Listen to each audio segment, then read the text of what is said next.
Dear students, last class में हम लोगों ने क्वाड्रेटिक इक्वेशन के कुछ क्वेश्चंस डिस्कस किए थे। उसके बाद कुछ लड़कों की फरमाइश है कि सर क्वेश्चन डायरेक्ट डिस्कस करने से अच्छा है कि पहले आप चैप्टर का थोड़ा रिवीजन करा दिया करें, उसके बाद आप क्वेश्चंस डिस्कस करें। हमको भी ऐसा लगता है कि चैप्टर के बारे में क्विक रिवीजन करा देना चाहिए, उसके बाद क्वेश्चंस डिस्कस करने का ज़्यादा फायदा होगा लड़कों को। इसीलिए आज हम पहले इस चैप्टर का रिवीजन कराएंगे, क्विक रिवीजन। उसके बाद जो सीट डिस्क्रिप्शन बॉक्स में दी है उसका क्वेश्चंस डिस्कस करेंगे। आप लोग पिछले वाले जो वीडियो है उसके डिस्क्रिप्शन बॉक्स से वो सीट को जाके अटेम्प्ट कर लें और हम उसी प्रॉब्लम सीट के क्वेश्चंस डिस्कस करेंगे। वो हमारे खुद के बनाए हुए काफ़ी क्वेश्चंस हैं उसमें। ठीक है, आज हम पहले क्वाड्रेटिक इक्वेशन के रिवीजन कराएंगे, उसके बाद प्रॉब्लम्स कराएंगे। और रिवीजन में मेरा फोकस केवल उन्हीं कंसेप्ट पे होगा जो ज़्यादा इंपॉर्टेंट हैं। ठीक है, जो एग्जामिनेशन में ज़्यादा पूछे जाते हैं उन कंसेप्ट पे ज़्यादा फोकस होगा। ठीक, सबसे पहले तो हम ax square plus b x plus c equal to 0 ये इक्वेशन है। इसके रूट्स अगर अल्फा एंड बीटा, सबको मालूम होना चाहिए कि अल्फा की वैल्यू होती है -b plus square root of b square minus 4ac divided by 2a। Beta की वैल्यू होती है -b minus root of b square minus 4ac divided by 2a। ठीक,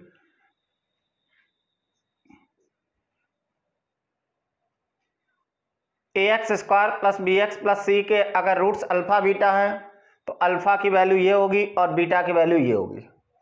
दोनों रूट्स का सम अल्फा प्लस बीटा, ये -b divided by a। Second, alpha into beta c by a। Third, mod of alpha minus beta, इसको हम लोग पढ़ेंगे difference of roots. Difference of roots,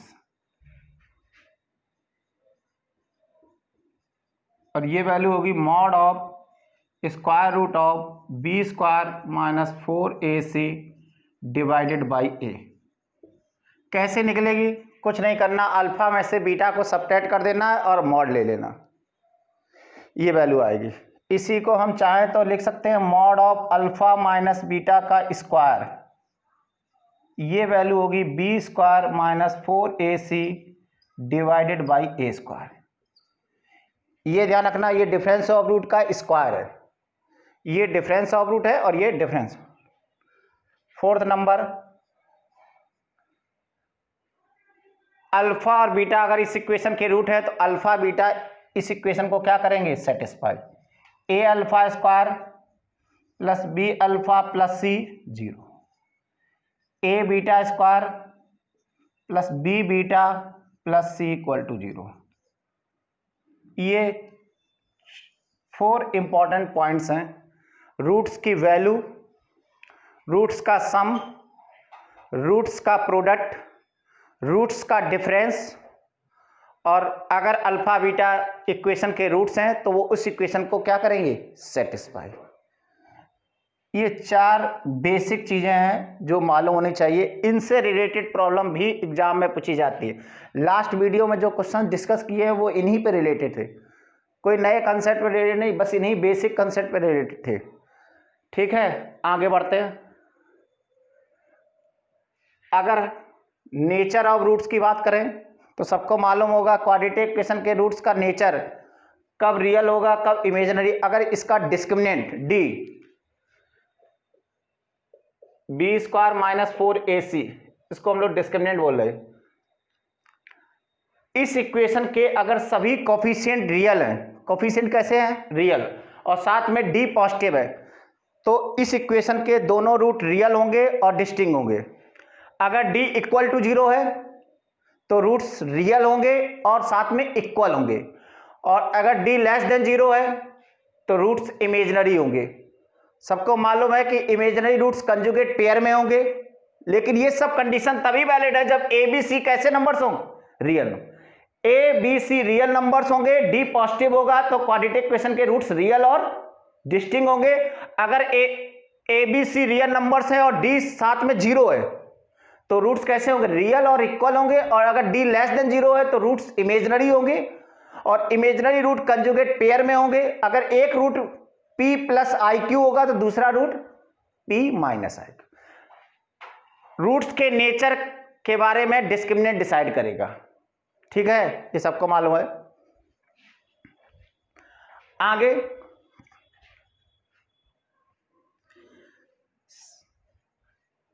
जब भी कोई इक्वेशन मेरे सामने आएगी तो पहले मेरी इच्छा ये होगी इसके रूट्स क्या होंगे, ये पता चल गया। उनके सम ऑफ रूट्स क्या होंगे, product of roots, difference of root, roots का नेचर क्या होगा। थोड़ा आगे जब बढ़ेंगे तो हमें ये पता लगाने की कोशिश करें कि इस इक्वेशन के रूट्स कब पॉजिटिव होंगे कब नेगेटिव। तो यहां पर हम इसके बारे में बताते हैं, इस इक्वेशन के रूट्स कब पॉजिटिव होंगे और नेगेटिव। आगे बढ़ते हैं। अब ये जानना चाहते हैं कि इस क्वाड्रेटिक इक्वेशन के रूट्स का साइन कैसा होगा, कब रूट्स पॉजिटिव होंगे कब नेगेटिव होंगे, कब एक पॉजिटिव एक नेगेटिव। पहले ये जानना चाह रहे थे कि रूट्स रियल कब होंगे इमेजिनरी कब होंगे। रियल एक बार पता चल गया कि डी पॉजिटिव है तो रूट्स रियल होंगे। अब रियल के भीतर जानना चाह रहे हैं कि रूट्स पॉजिटिव होंगे कि नेगेटिव। तो इसके लिए हम एक टेबल बना दे रहे तुम लोगों को। पहला both positive,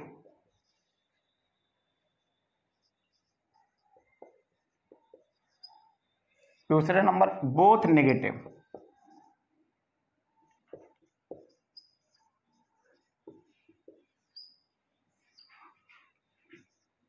one positive and one negative,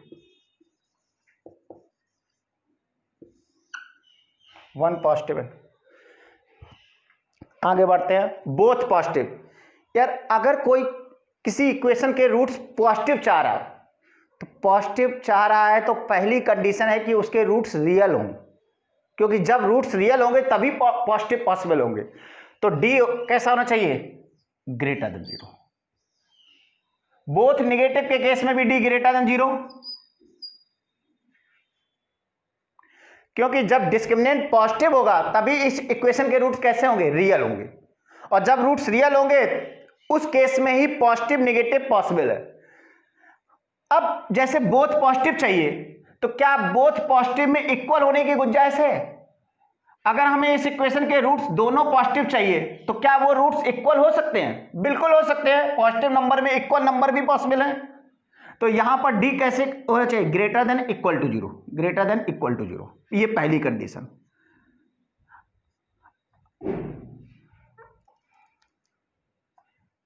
both positive और बोथ नेगेटिव दोनों में डी कैसा होना चाहिए, ग्रेटर देन इक्वल। अब D greater than equal to 0 है तो इससे तो ये श्योर होगा कि रूट्स रियल होंगे। तो हमें पॉजिटिव बनाना तो कुछ और कंडीशन लगानी होगी। दूसरी कंडीशन सेकंड, एस को हम लोग कहते हैं सम ऑफ रूट्स। क्या कहते हैं, सम ऑफ रूट्स। एस भी पॉजिटिव होना चाहिए।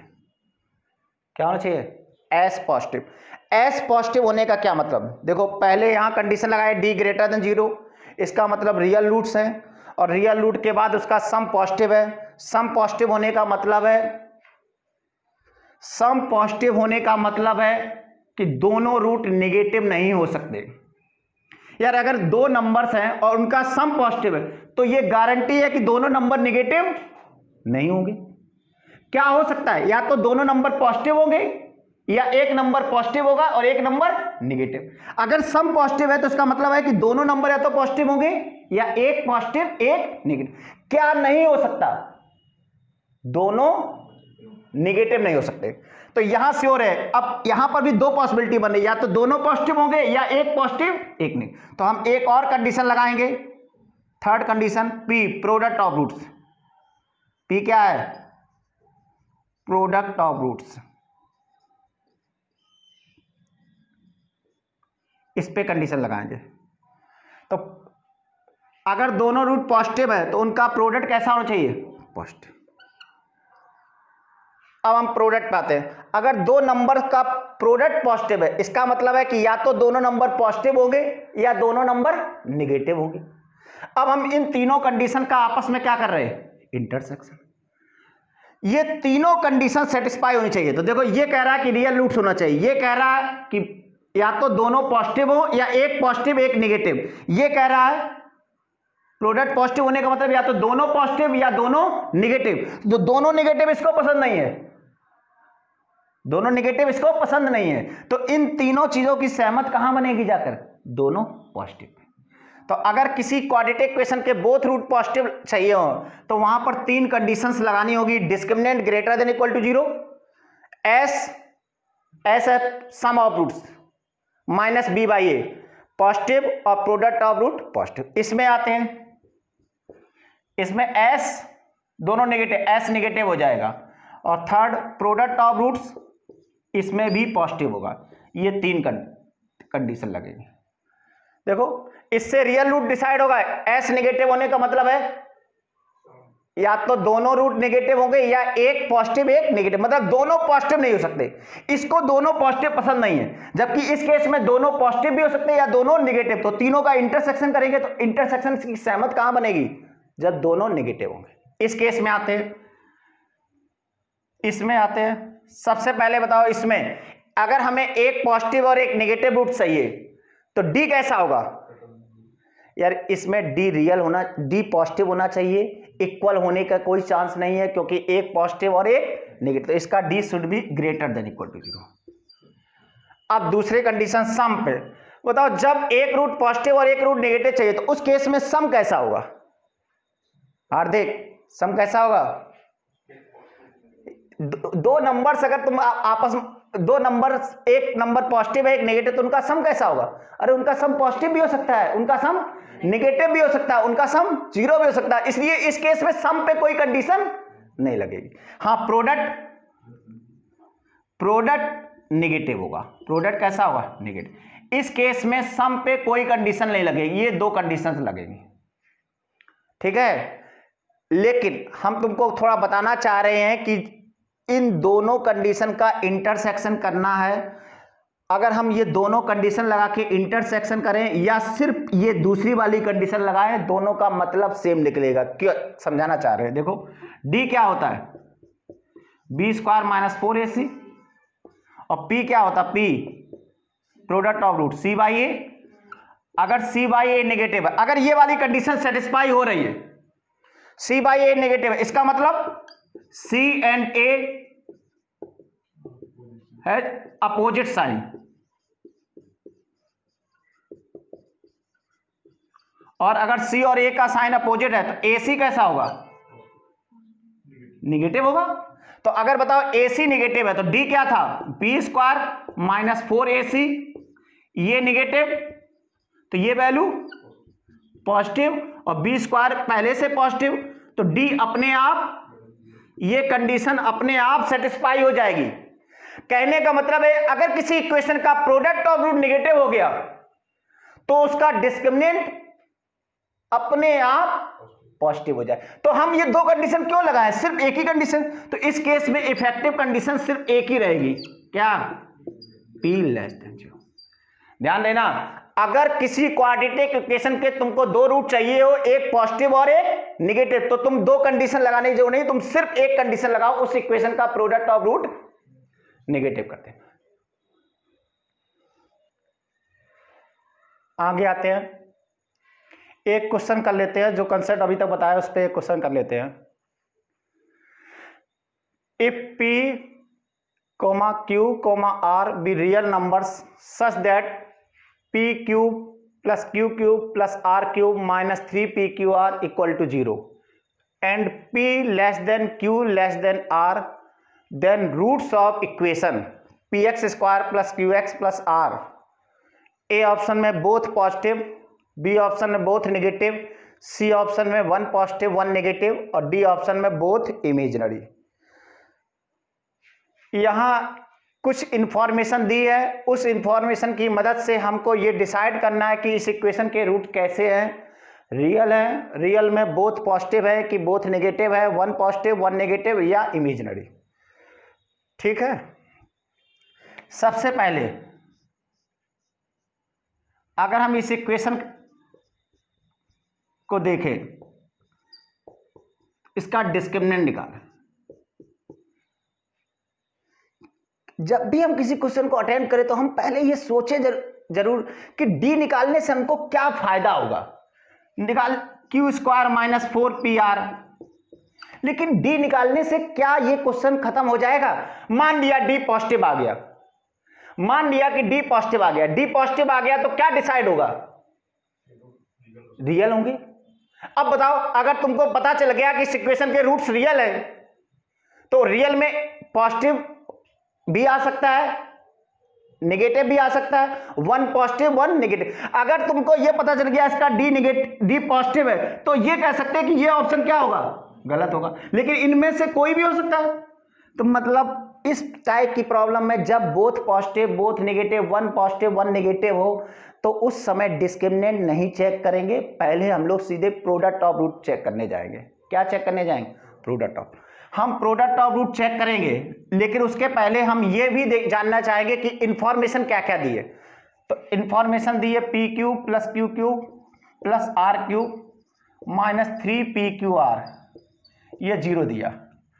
तुम अगर ध्यान से देखो तो इसके फैक्टर किए जा सकते हैं। इसका एक फैक्टर होगा p plus q plus r और दूसरा फैक्टर होगा p square plus q square plus r square minus p q minus q r minus r p. ये इसके फैक्टर, ये जीरो है, इसका मतलब either p plus q plus r zero होगा, दूसरी possibility p square plus q square plus r square minus p q minus q r minus r p zero. एक possibility तो ये हो गई कि p plus q plus r कैसा होना चाहिए? जीरो। दूसरी पॉसिबिलिटी ये नंबर जीरो होते। इसको अगर हम देखना चाहें तो इसको अगर हम चाहें तो इस तरह से लिख सकते हैं, अरे 2 से मल्टीप्लाई कर दिए और 2 से डिवाइड कर दिए, करके देखना सब लोग। ये कितना होगा? P square plus q square, यहां से भी पी स्क्वायर आएगा, आर स्क्वायर भी आएगा, यहां से आर स्क्वायर आएगा। तो जब सब टर्म्स कलेक्ट करेंगे तो यहां क्या आएगा? 2p square plus 2q square plus 2r square minus 2pq minus 2qr minus 2rp, और ये 2 डिवाइड कर दे तो यही वैल्यू आ जाएगी। और ये जीरो कब होगा? ये जीरो होगा जब p इक्वल टू क्यू हो, तीनों एक साथ जीरो हो। अरे 3 परफेक्ट स्क्वायर का सम कब जीरो होगा? तीनों पॉजिटिव टर्म है, तो तीनों पॉजिटिव टर्म है, उनका सम जीरो करना है। तो इसका मतलब तीनों टर्म एक साथ जीरो होने चाहिए। तो ये जीरो कब होगा? p इक्वल टू क्यू पे, ये कब जीरो होगा? q इक्वल टू आर पे, ये कब जीरो होगा? r equal to p। इसका मतलब ये फाइनल कंडीशन आएगी p equal to q equal to r. सभी बच्चों को ये मालूम होना चाहिए कि p q plus q q plus r q minus 3pqr ये जीरो के इक्वल होगा। दो पॉसिबिलिटी में एक पॉसिबिलिटी जब p plus q plus r zero होगा और दूसरी possibility p equal to q equal to r. यहां पर हम लिख दे रहे p q plus q q plus r q minus 3pqr, ये जीरो होगा दो पॉसिबिलिटी में, either p plus q plus r equal to zero और p equal to q equal to r. ये बिल्कुल याद होना चाहिए सब बच्चों को। जब भी तुम्हें इस टाइप का एक्सप्रेशन मिले तो इसकी सिर्फ दो ही पॉसिबिलिटी होंगी, या तो तीनों नंबर्स का सम जीरो होगा या तीनों नंबर्स इक्वल होंगे। ठीक है, अभी ठीक। अब हम आते हैं इस क्वेश्चन पे। प्रॉब्लम में दिया है कि p q plus q q plus r q minus 3pqr zero है। इसका मतलब p plus q plus r zero होगा या P equal to Q equal to R, यहां दो रास्ते खुल गए, आइदर दिस इक्वल टू 0 और दिस। लेकिन इसी प्रॉब्लम में आगे ये भी दिया है P less than Q less than R। इसका मतलब ये वाली पॉसिबिलिटी इस प्रॉब्लम में नहीं हो सकती है। क्यों? क्योंकि P less than Q less than R। इसका मतलब इस प्रॉब्लम में सिर्फ ये वाली पॉसिबिलिटी, इस कंडीशन से दो आउटपुट आएंगे, either P plus Q plus R का सम 0 होगा और या P equal to Q equal to R। लेकिन ये पॉसिबिलिटी इस प्रॉब्लम में रिजेक्ट होगी क्योंकि प्रॉब्लम में दिया है P less than Q less than R। तो इसका मतलब ये पॉसिबिलिटी। अब अगर हम इस पॉसिबिलिटी को देखें तो ये एक तरह से PQR इस इक्वेशन के कोफिशिएंट का सम है, और अगर किसी इक्वेशन के कोफिशिएंट का सम 0 है तो हम बाय ऑब्जर्वेशन कह सकते हैं इस इक्वेशन का एक रूट 1 होगा। क्यों? क्योंकि जब इसमें x की जगह 1 रखेंगे तो ये कंडीशन आएगी। तो हम बाय ऑब्जर्वेशन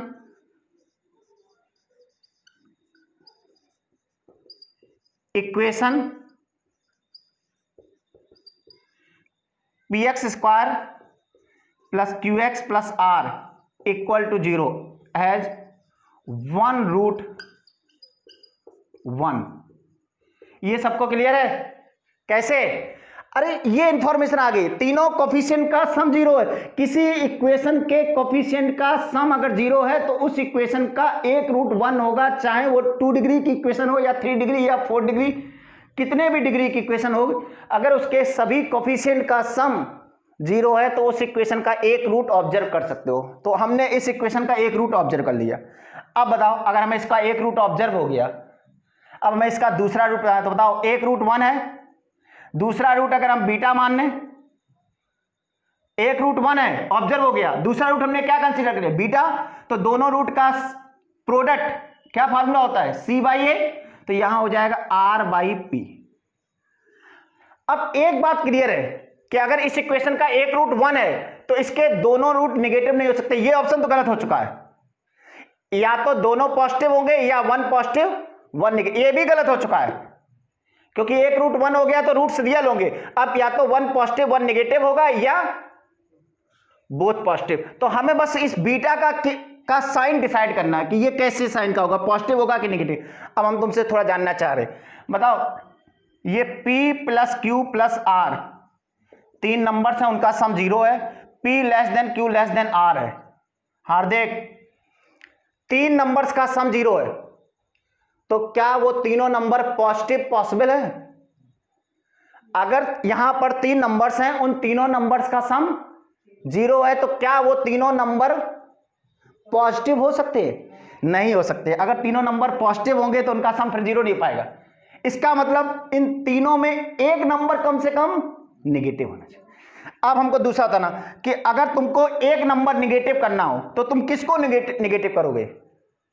क्या R को नेगेटिव कर सकते हो? यार अगर तुम R को नेगेटिव कर दोगे तो बाकी नंबर तो छोटे हैं, तो इसका मतलब तीनों पॉजिटिव नहीं हो सकते। ये तीनों नंबर एक साथ पॉजिटिव नहीं हो सकते, कम से कम एक नंबर तो नेगेटिव होगा। तो अगर हमें एक नंबर को नेगेटिव करना है तो वो नंबर कौन सा होगा? P नेगेटिव होना चाहिए। इसी तरह 3 नंबर्स का सम 0 है, 3 नंबर्स का सम 0 है तो क्या तीनों नंबर्स नेगेटिव पॉसिबल हैं? नहीं पॉसिबल। इसका मतलब क्या है? कम से कम एक नंबर पॉजिटिव होना चाहिए। तो अगर तुम्हें एक नंबर पॉजिटिव करना है तो किसको पॉजिटिव करोगे? R को, क्योंकि तुमने अगर R को नेगेटिव कर दिया तो तीनों नेगेटिव। Q क्या हो सकता है? Q पॉजिटिव भी हो सकता है, और मतलब कहने का मतलब है कि तीनों नंबर का साइन सेम नहीं हो सकता है। तीनों नंबर पॉजिटिव नहीं हो सकते, तीनों नंबर नेगेटिव। अगर तीनों पॉजिटिव होंगे तो ये कंडीशन सेटिस्फाई नहीं होगी, तीनों नेगेटिव होंगे तब भी ये कंडीशन सेटिस्फाई। तो कम से कम एक नंबर नेगेटिव होना चाहिए, तो हमने P को श्योर नेगेटिव कर दिया। कम से कम एक नंबर पॉजिटिव होना चाहिए तो R श्योर पॉजिटिव होगा। और Q क्या हो सकता है? Q पॉजिटिव भी हो सकता है, नेगेटिव। तो अब देखो इस केस में R पॉजिटिव होगा और P नेगेटिव, तो R बाई P कैसे आ गया? ये नेगेटिव आ गया। नेगेटिव आने का मतलब है कि बीटा नेगेटिव हो गया, और एक रूट क्या था? 1 जो कि पॉजिटिव था, और दूसरा रूट नेगेटिव। तो इस इक्वेशन का क्या आंसर हो जाएगा? 1 पॉजिटिव 1 नेगेटिव।